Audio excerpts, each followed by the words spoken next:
पहचाना नहीं संतों को। संतों की पहचान हमसे होती है और हमारी पहचान संतों से होती है। तुम नहीं जानते संतों को, सुनो हम बताए तुम्हें।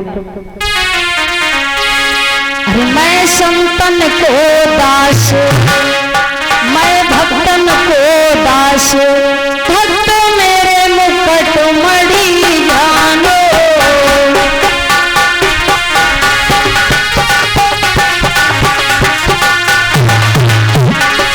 मैं संतन को दास, मैं भक्तन को दास, भक्त मेरे मुकुट मणि जानो।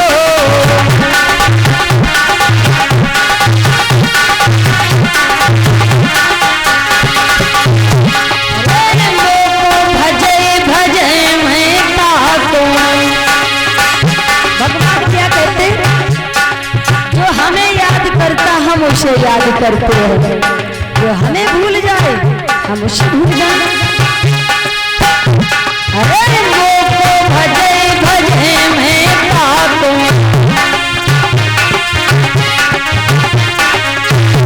मैं कर दूं तुमसे तार संतो मुकुट मणि जानो।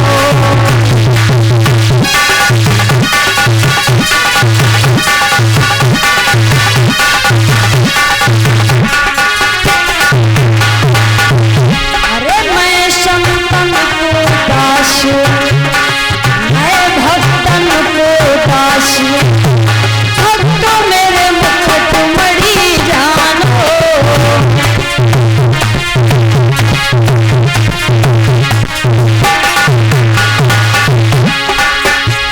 अब तुम नहीं जानते हो लक्ष्मण, जो मेरा ध्यान करता मैं उसे ध्याता हूँ, जो मुझे भूल जाता मैं उसे भूल जाता हूँ। इसलिए इन संतों का घर मेरा घर है और उनके हृदय में हम वास करते हैं। सो संत सभी प्रणाम योग पूजा योग्य है। भक्तों याद रखना, संत जैसे होते उनके दर्शन करने से पापों से मुक्ति मिल जाती है। जब संत जैसा होता, सब संतों की बात नहीं है। जैसे भक्त गोस्वामी जी ने बताया है, तरस परस मुख मंजन पाना, कटे पाप कहे वेद पुराना। संतों के दर्शन से पापों से मुक्ति मिल जाती है। इसलिए तुम भी दर्शन करो, इनको प्रणाम करो। लक्ष्मण जी उस समय संतों को प्रणाम करते हैं और चित्रकूटी रघुनंदन छाये,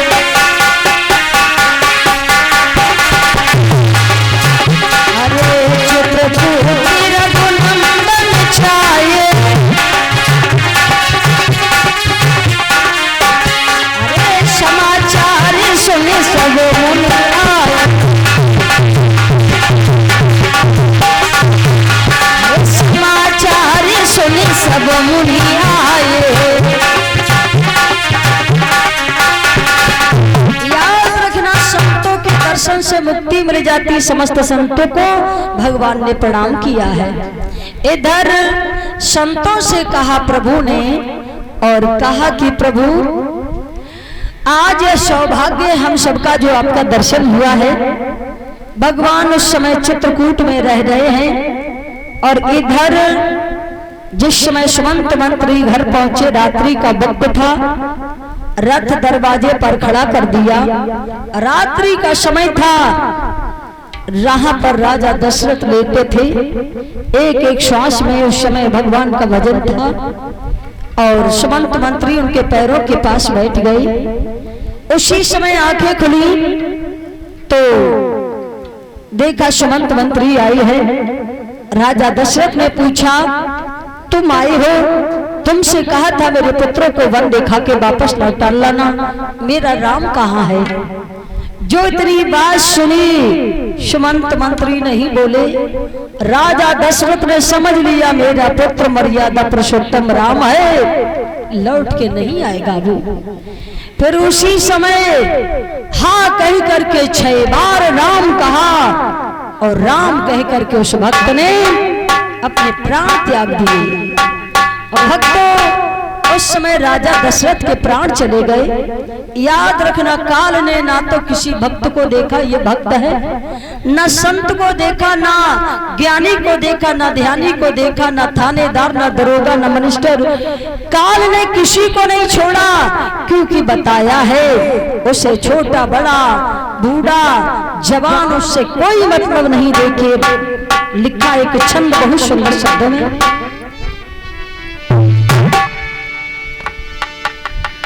जब काल के हाथ कमान चढ़े,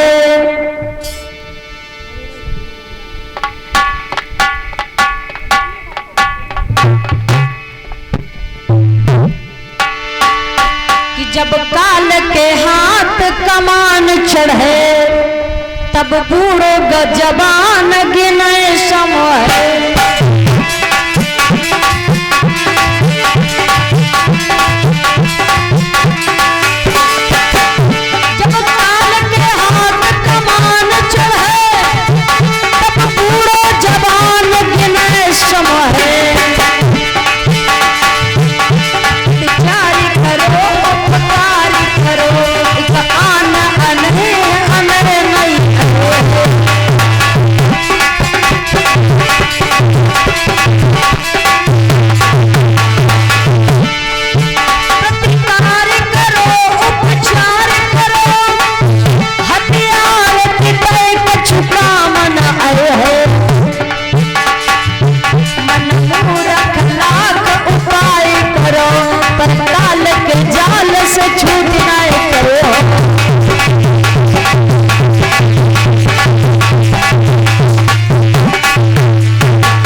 बताया है उपचार करो प्रतिकार करो, हथियार तितय कछु काम न आए है। जब काल आता है तो कोई भी काम नहीं आता है। राजा दशरथ के प्राण चले गए, दाह संस्कार करने वाला कोई नहीं था। उस समय भरत शत्रुघ्न को ननिहाल से बुलाया गया है। दोनों आए हैं। देखा नगर में कोई किसी से बात नहीं करता था, सारे नगर में शोक ही शोक छाया है। उसी समय आज भरत जी जब चले हैं और आए हैं, देखा दरवाजे पर एक माता कैकेयी ऐसी खड़ी है जो इसका मन प्रसन्न है, हाथ में थाली लिए और भरत की आरती उतारने जा रही है। भरत की आरती उतारने को तैयार है। भरत जी ने कहा, मैया अपने नगर में क्या हुआ है? कोई बात भी नहीं करता है। आरती बाद में उतार लेना, पहले ये बताओ अपने नगर में क्या हो गया है? मैया बोली, सब अच्छाई है, अब तुम राज करो, तुम राजा बनाए जाओगे, तुम्हारा राज तिलक होगा। कहने लगे, हम राज करें, राज तिलक होगा, और हमारे भैया कहाँ गए? कहा मैंने उनके लिए 14 वर्ष का वनवास मांग लिया, वो बन गए हैं।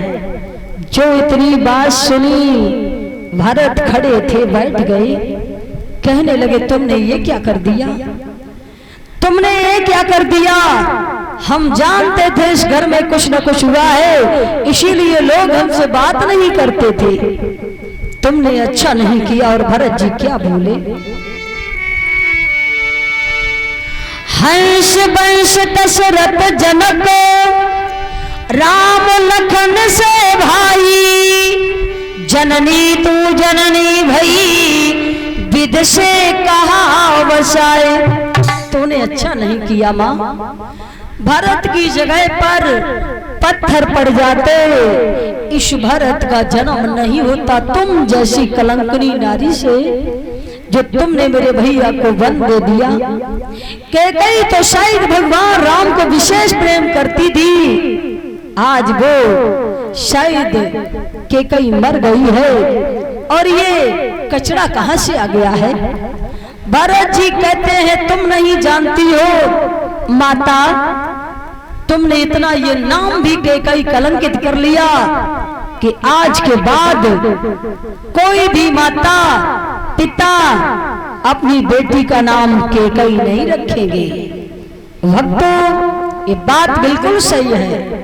लोगों ने सौमित्रा, कौशल्या, देवकी, यशोदा सभी नाम सुने होंगे, लेकिन किसी माता बहन भाई ने किसी का नाम कैकई नहीं सुना होगा। सुना हो तो बताओ, किसी ने नाम कैकई नहीं सुना होगा। कहा कैकई तू अकेली ही है और अकेली ही रहेगी। जीवन में इतना नाम कलंकित हो गया कि आज के बाद कोई अपनी बेटी का नाम कैकई भी नहीं रखेगा। और तुमने अच्छा नहीं किया भरत, क्या बोले अपनी माँ से, तुमने बड़ा दुष्कर्म किया। भरत जी बोले अपनी माँ से, और अपयश कामा इस दुनिया में कर डाला है काम। तुमने ऐसा कलंक लगाया अपने जी को, अपनी देह को, कि आज के बाद लोग तुम्हें बड़ी गिरी दृष्टि से देखेंगे। और अपयश कामा इस दुनिया में कर डाला है काम। और घर से बाहर कर दिए तूने दे भोले भाले राम। अरे सुनो बैरन मैया